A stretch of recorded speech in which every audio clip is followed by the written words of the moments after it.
you're like the best guest ever right now. I've been looking forward to to this, man. So we definitely know each other. We've done a deal together. We're both in the TTP tribe.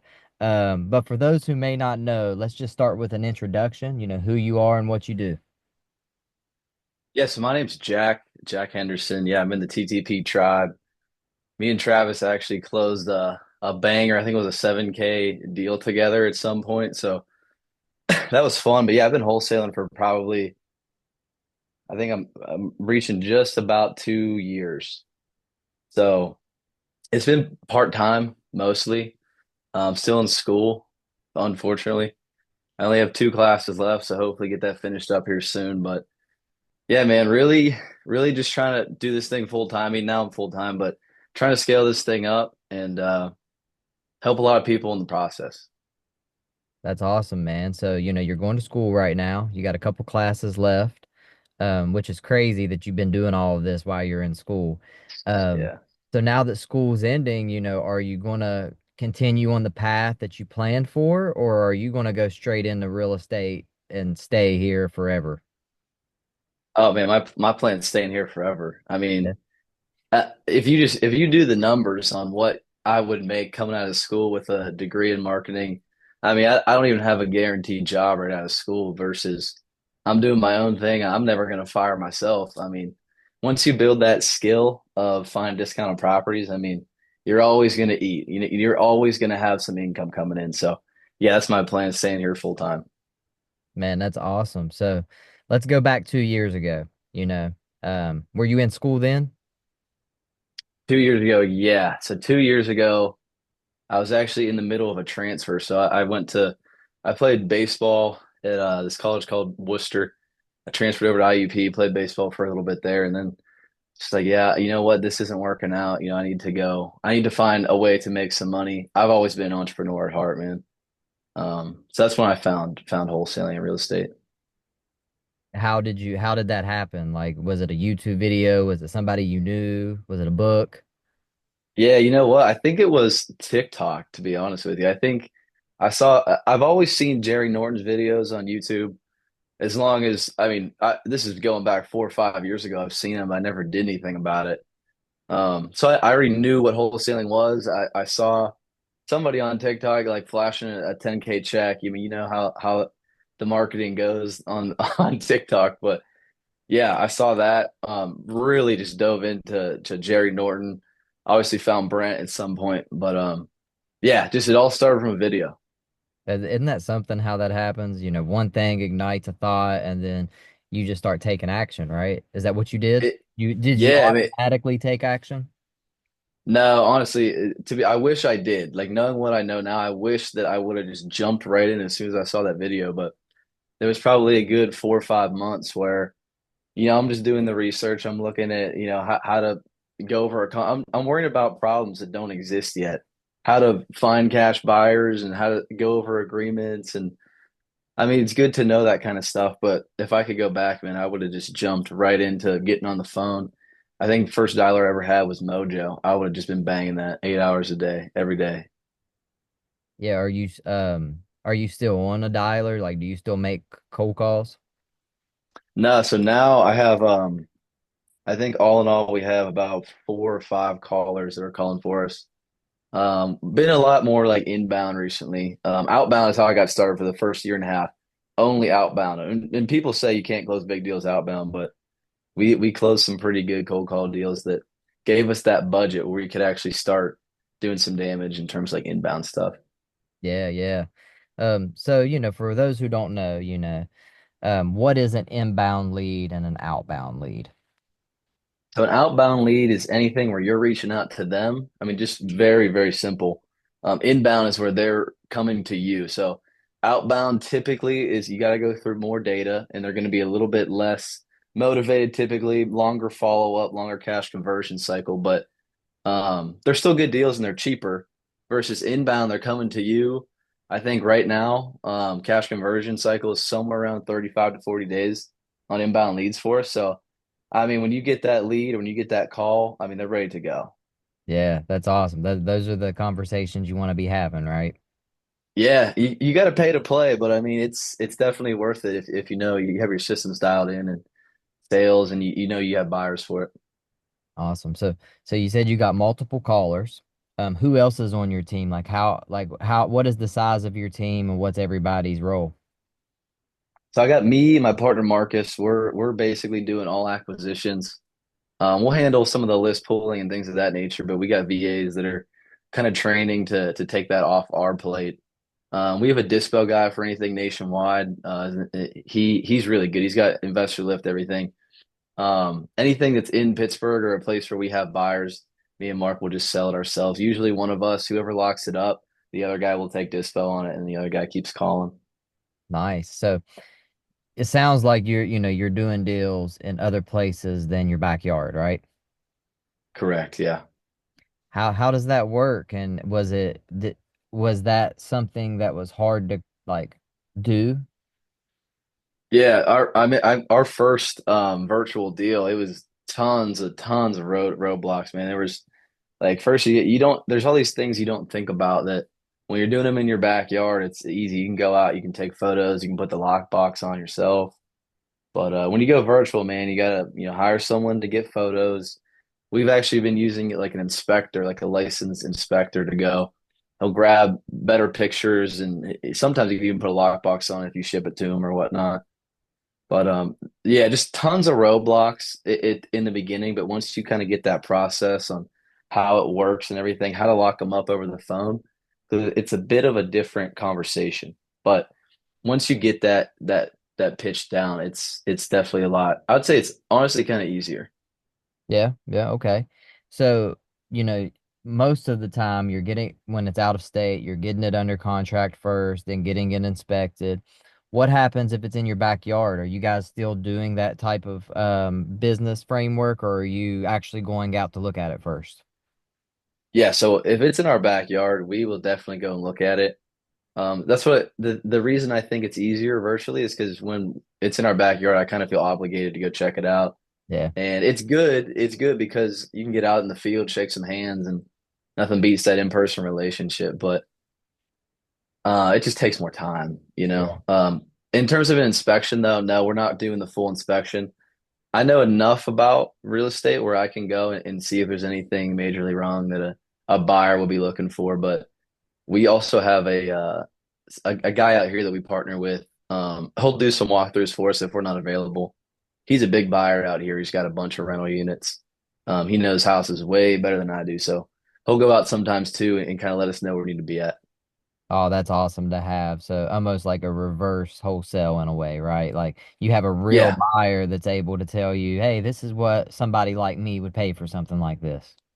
absolutely, man. And it's funny because you all if you just team up with one real buyer in your market and you bring him a couple deals, I mean, he's going to lead you to tons of other investors that actually have properties because you are who you hang around. So all his friends are buying. I mean, we've in Pittsburgh, I would say we probably have some of the best investors that will pay the most for properties out here just from that one relationship. Man, that's great. And speaking of Pittsburgh, so I know we're not attorneys first of all, but I know Yeah. there's some things going on in Pittsburgh, some laws that's happening. How are you guys able to maneuver through the whole, assignments and what they're trying to do or what they're doing? So the eventual solution is we're gonna have to get our license, which in the process of getting that done right now. It's just it's kind of on the back burner, but we sell like I said, we sell a lot to some of our partners out here, and we trust these buyers. We've done plenty of deals with them. Yeah, I know them. I know I've been to their primary house. I mean, we're like kind of like friends. So sometimes more recently, like this month, we've been getting paid off the HUD, so they'll just pay us separately. sure. That's one way to do it. I don't recommend that if you do not know the buyer. Yeah. Um, Other than that, you could always double close. Obviously, there's additional fees to that, but that's definitely a way to get around it. But all in all, man, I think you just got to get licensed. Yep. Or just if you're not going to get licensed, you're just going to have to risk it and become the actual buyer, which, Right. that brings a lot more risks. Once you become Mhm. the owner of a property, that's when the real games start. You know what I mean? Yeah. Yeah, Yeah, for sure. that's so true, man. It's funny because we've bought a couple ourselves, and that's not really my ball game. I like the wholesale, like quick and easy. Just you're done with it, man. You're not turning on utilities, and Yeah, pipes are freezing over, man. It's like 16 degrees out here. I mean, there's a lot that goes into actually buying them and taking them down and then turning around and selling them. no doubt about that, man. And the risks, people breaking in, I mean, it just gets crazy. Um, So, every time somebody comes on a podcast like this, we're always talking about wins, checks, all the good things. What are some of the Right. problems that you have encountered in the last couple of years with wholesaling? Man, that's a great question. It is funny because it is people do make it sound like it's all sunshine and rainbows, but Yeah. I mean, man, I've had 40, $50,000 deals fall out at the day of closing. Buyer, that's probably one of the ones that hurts the most is we had a novation deal it was in Tennessee, and I mean we were really struggling at this time. We need some income coming in to keep the lights on, and we were like had a 50K novation locked up, had the buyer like ready to go and everything at the last minute. Um, Something with the inspection, it basically just fell apart at the last minute, Oh, and that was like we were already planning how we're going to use this 50,000, what we were going to do with it, how we can utilize it to grow our business, and then it's funny this happens a couple times a month now. So never count a deal closed until it is in your bank account. oh That's yeah. yeah, that's my new phrase. Never get too excited about a deal. No, you definitely can't, man. I always, as it gets closer to closing, it might sound funny, but I literally pray, and I'm like, there's a lot of people that are involved in this deal other than me. Hmm. There's other people Hmm. that need this money that's getting paid. There's somebody that's looking to buy this place. Just please let everything work out. You know? Yeah, exactly. Exactly. That I forget the numbers on it, but I read something. I think it was from Brent. How many people get paid on a real estate transaction? I mean, it's over 20 people. Yeah, man. So it's never just you. There's always a bigger picture. Yeah, man, for sure, for sure. So, you're dealing with, you just mentioned a $50,000 deal, and I know it didn't work out at that time, but you're talking big boy numbers here. I know you recently did a pretty big one. Can we talk about it? Yeah, we did. In the summer, we actually. So I do have to disclose that we ended up buying two of the houses that we did. So they were just such a good deal. I mean, we could have assigned it and probably made I don't know 30, 35, but we were just like, you know what? It was two cold call leads that came in, and we were following up with them. I think we counted. It was over 20 touches each on each of them. They came in like a year ago and we just stayed top of mind for over a year. And eventually they're like, "Hey, we're ready to sell. Like, come down, take a look at it." Took a look at it. It was clean. They were both pretty clean. They both needed some work, but we ended up taking them down ourselves. See, that's where you get into the utility. There's a whole different show, but we ended up getting everything figured out. We got them cleaned up. We did some light stuff, like a little bit of paint on the one, a little bit of paint on the other. But we end up selling them the same week. They both closed the same week, and I think we totaled about 120,000 on both of them. So that was Wow. definitely our biggest deal. How did that feel, man? Looking at those two checks, like what did that do for your brain? Oh, it just blows your brain apart, man. You just like a lot of people don't ever see that kind of money sitting in a bank account and at one time in their lifetime. So just to be able to see that and just to know like I made this happen just from picking up the phone. Pretty incredible feeling, man. It's pretty amazing how you have people who don't make that much in a whole year and they're teachers and people that are out here providing value to the community, and we're definitely providing value to the community, but I'm just saying it just makes you feel different when you look at it that Yeah. way.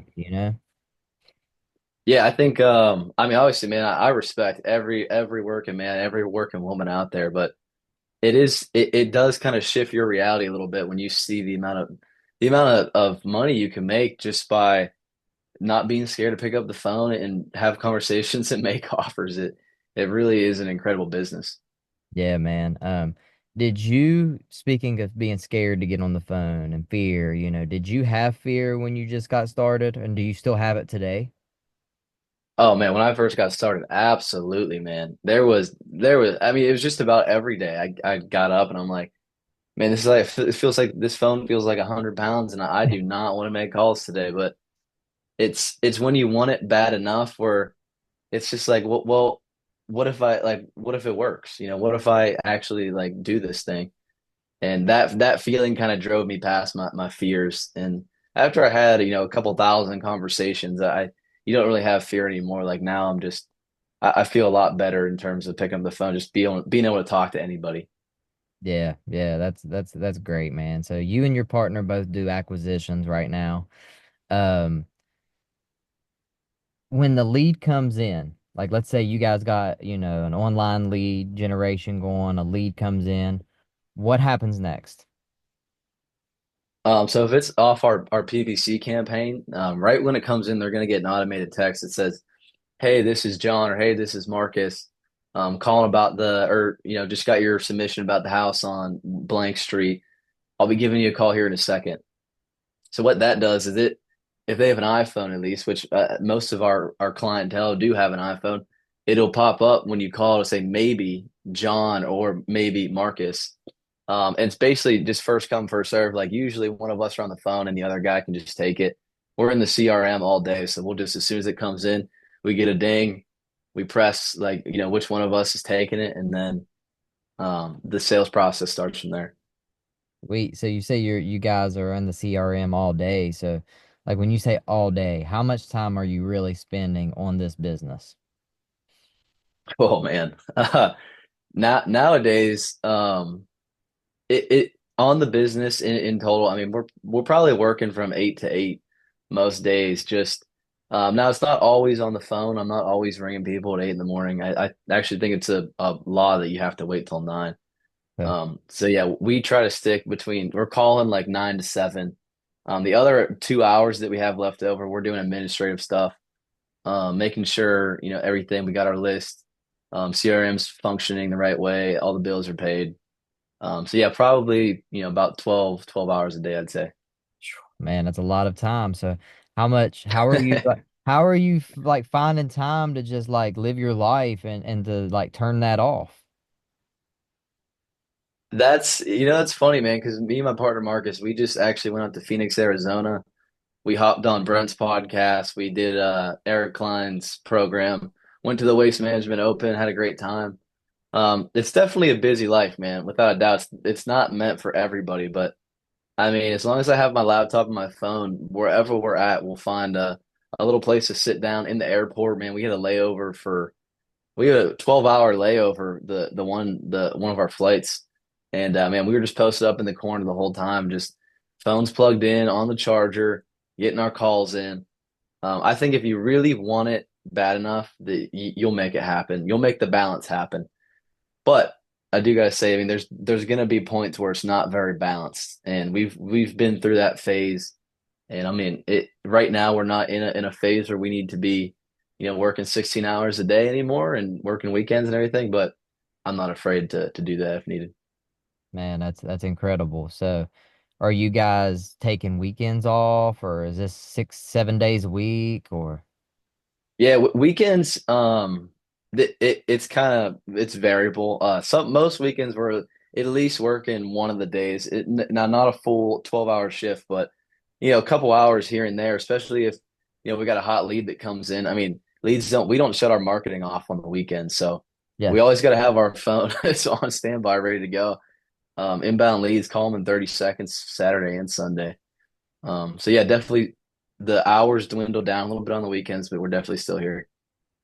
that's cool, man. So yeah, those inbound leads, you can't miss those. When they come in, Mm-mm. you have to be ready. Like as soon as they come in, you have to contact these people because if not, Jack's going to be on and he's going to be talking to these people. Yeah, Um, man, that's the thing. It's lead Zolo and all these different providers are like these are exclusive leads. Nobody else can call them. But here's the thing, man. Every homeowner, when they fill out your form, they're filling out at least three or four other forms at the same time. So first come, first serve, man. Yeah, man, that's very true. You know, very rarely do you find somebody that says, "Oh, well, you're the only person I'm talking to," and they mean it. You know? Yeah, yeah. That's so true, bro. So true. Yeah, man. So, I mean, I think this is really cool. I've been talking with you for a while, and it's really awesome just to see your business growing. How many leads would you say you're working with, let's say, per day? And are you talking in terms of like leads coming into the system or just how many leads, how many dials, how many leads am I working a day? Well, let's go for the inbound leads first. Like, how many inbound leads do you think you get, a day? So right now we're still we want to get this number a little bit higher, but right now I think if you average it out, it's about two inbound leads a day. Okay. So that's obviously not enough for me and Marcus to stay busy the whole day. So I mean, most of the day is going to be follow-ups and probably, 10 or 12 outbound leads coming in as well. Nice. So that's a lot of outbound leads per day, you know. What Mhm. type of list are you calling? What are your favorite lists to get the best leads? We keep it pretty simple. Absentee owners, you want them to at least own a couple properties, 10 years, high equity, the standard stuff. We did get into like some niche data, like stuff from the government, code violations, water shut off. We tried those lists. They definitely produced a little bit better, but probates as well. I mean, that was a good list. But if when you have so many callers, you need to give them enough data to be like able to stay busy. I think right now we're probably around 30 or 40 or 50,000 records a month that they need, which you're just not going to get if you're doing just niche stuff. Yeah, man. Are your callers from America or are they outsourced somewhere else? No, yeah, every one of our callers are overseas right now. Okay. That's cool. Like where are they located? I think those three of them are in the Philippines and the other two are in Egypt, I believe. So, in terms of accents though, they're all five of them are pretty solid. They're not you wouldn't really be able to tell for a lot of them, to be honest with you. Sure. Are they giving offers or are they just, getting general information and pushing them onto you?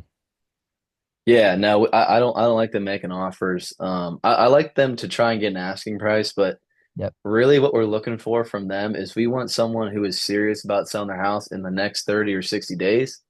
That's going to be a lead.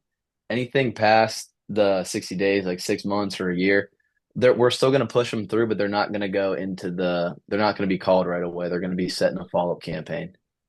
Okay.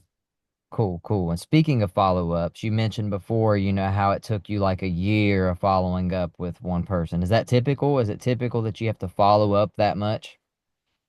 No, I wouldn't say a year. I average cash conversion for I think our cold call leads is probably like 90 days to 100 days. Okay. Not quite a year, but these ones were, I mean, they were just such good deals and we built good rapport right off the bat. And we always had a promise with the sellers, like whenever you are ready to sell, like please let me know. I want to be the solution for you. And just calling them, once a month, just letting them know we're still there. That's awesome. Yeah, we just closed one. It took 2 years of working this lead. Yeah. 2 years, man. Yeah, so my question is how, you don't want to clog up your CRM with people who's never going to sell, right? So how do Right. you decide who you're going to follow up with and who you need to just get rid of automatically? I like to do if they want to sell in the next 30 days and you can sense that they're serious, there's a little bit of motivation behind it. Those are the leads we're hitting every single day. Text, call multiple times a day. If it's something 60 to 90 days in the future, we're gonna do maybe once a week, maybe once a month, depending on the seller and the situation. But anything past, I would say 6 months and beyond, we have them we have them in a different category in our CRM.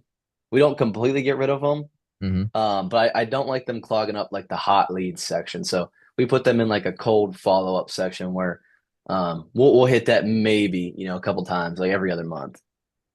Understand. Is there any point at where you actually do click the delete button and get these people out of your CRM at all? Oh yeah, yeah, yeah, yeah. It happens more recently. I've been trying to kind of clean up the CRM. We got over, I don't know, 1,500 leads or something crazy like that. And it's just, I mean, yeah, there a lot of them aren't going to really sell. So we actually have our VA going through right now. Anyone that doesn't want to sell in the next 90 days, she's just deleting them from the cold follow-up bucket. Yeah. So these are leads that are 6 months or older. If they don't want to sell in the next 6 months, I mean, we're just going to delete them. Makes total sense. Have you ever ran into a situation yet where you've deleted somebody and then they call you a day later and it's like, "Hey, I've decided to sell."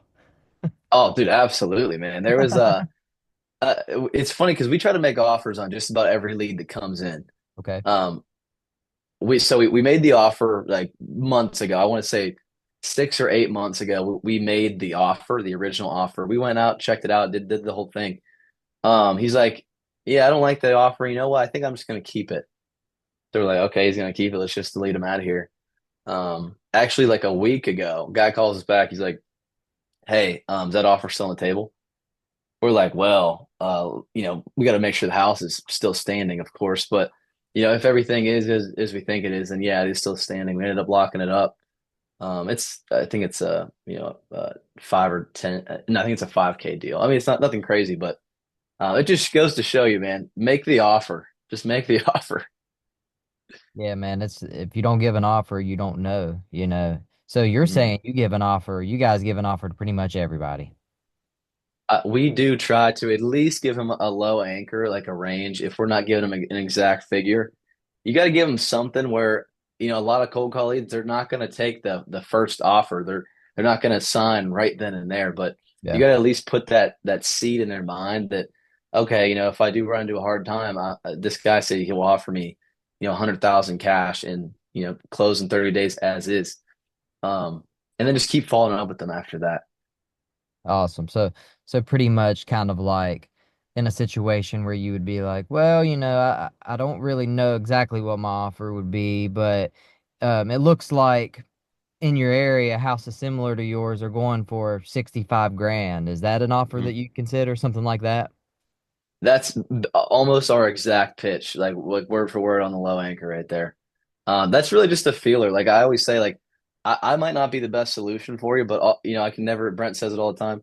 Can never tell you what you can sell your house for. All I can tell you is what I can offer for it. Yeah. And that's when we go into like the low anchor pitch. Yeah, because we're just buyers, right? We're not appraisers. We're not real estate agents. If you're looking for us to give you an appraisal, we're not the people you should be talking to, Right. right? Do you Yeah. get a lot of Exactly. those? Do you get a lot of people that just want an appraisal or an estimate on what their house is worth with no interest in selling? Oh yeah, man. Oh, speaking of this, Travis, I mean, I've never had a lead like this ever in my life. It was an inbound lead. He submitted a form on our website. So I pick up the phone, call him in 30 seconds. I'm like, hey man, just calling about your house you just submitted. You want to sell it? And then he was like, no. So I'm actually looking to buy that property, and I wanted to see if it would be a good investment for me. So would you be able to tell me how you run your numbers and just tell me if I should buy this or not? And I was like, I'm gonna be honest, man. Like that's not really something we do. But if you're looking to buy it and sell it to us, maybe we can consider it. But never ever had an inbound lead say something like that to me. It's crazy. Yeah, that's something. I know I've told you about him before. Claude, one of my mentors. Mm, He really teaches that and I don't do this like he tells me to, but he tells me that we should also be consultants to people like mm, that. So when that's what they're looking for, we can tell them pretty much like, we can offer consulting, and that way you still get paid for the time and you can help them. It's just something to throw out there, something that you might look into if you start getting more calls like that. Because I mean, you know what you're doing. You could give mm. somebody professional advice. Maybe not, you're not an agent or an appraisal, but you could give somebody a general idea of what they could be looking at, right? Yeah, I never thought of it like that. I mean, when he did tell me that, I did run through some numbers with him, but I never really look. I mean, that is a way to monetize every lead. You always say you got to be able Yeah. to refer to agents. You got to have a way to monetize any lead. So that might be something I should implement for sure. Yeah, man. Well, I appreciate your time here today, man. Looks like we're running out of time, but you don't offer coaching or anything, right? No, so no coaching at the moment, but this year I do want to help a lot of people out. Back when I was first getting started, man, I wish I had a younger voice in my head that would just kind of be able to guide me a little bit more than some of the bigger players in the game. So I would like to be that voice for someone, even if I could help, one or two people get their first deal, man, that'd be a blessing. So Facebook, Instagram, my Instagram is Jack D Henderson 31. Facebook is John Henderson. Hit me up. You got any questions? You want to work a deal together? Let's make some money together. Awesome, man. Yeah, I'm gonna put your social media in the description. So if anybody wants to go out there and contact Jack, he's a good dude. He'll help you as much as he can. And if we provided any type of value to you guys during this interview, please like it, share it with somebody that you know. You've gave us a lot of gems, man. If you could leave these people with one final thing, it could be business, life, just one gem, what would it be? A great question. I would probably say if something scares you and excites you at the same time, you should probably do it. You won't regret it. Just stay consistent, and you can never fail if you don't give up.